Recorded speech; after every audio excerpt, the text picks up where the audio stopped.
Assalamualaikum warahmatullahi wabarakatuh. Terima kasih. Saya mewakili tim Eka Azwinda, Andika Kuparasta, Yuni Diansari, dan Pinto Desti Ramadoni mewakili KSM Neurologi Universitas Sriwijaya Palembang akan mempresentasikan case kami yang berjudul Apopleksi tumor supraselar disertai dengan pendarahan subarachnoid. Pendahuluan, kasus apopleksi pituitari adalah sebanyak 6,2 per 100.000 penduduk. Apopleksi pituitari ditandai dengan peningkatan mendadak dari volume kelenjar pituitari akibat iskemik, nekrosis, pendarahan, ataupun infak, yang biasanya disebabkan oleh adenoma pituitari. Sebanyak 2-12% pasien dengan adenoma hipofisis mengalami apopleksi pituitari.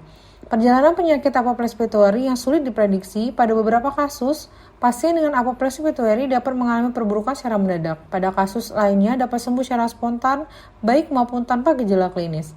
Laporan kasus yang kami laporkan pada kasus ini adalah seorang perempuan usia 41 tahun mengalami kehilangan penglihatan mendadak sejak 1 hari sebelum masuk rumah sakit, disertai dengan nyeri kepala hebat dan muntah sebelumnya, serta kejang tonik umum lebih kurang 4 menit.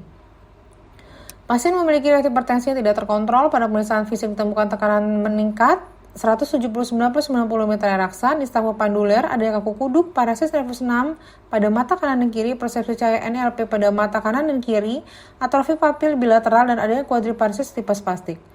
Hasil CT scan kepala ditemukan pendarahan subarachnoid temporal bilateral dengan pendarahan intraparenkim pada lobus frontotemporal bilateral. Hasil MRI kepala didapatkan adanya massa solid berkalsifikasi pada regio supraselar yang meluas ke arah anterior cenderung ke meningioma supraselar. Pasien didiagnosis dengan pendarahan subarachnoid disertai dengan space occupation lesion dengan apopleksi pituitari akibat adanya massa di regio supraselar dan hipertensi. Pasien ditata laksana sesuai dengan pendarahan subarachnoid yaitu analgetik, bed rest, elevasi kepala, oksigenasi, serta pemasangan infus, pencegahan pendarahan intrakranial dengan amlodipin, kandesartan, dan asam tranexamat. Nimodipin 2,5 cc per jam intravena diberikan untuk mencegah terjadinya vasospasme. Terapi lain diberikan untuk mencegah terjadinya peningkatan tekanan intrakranial.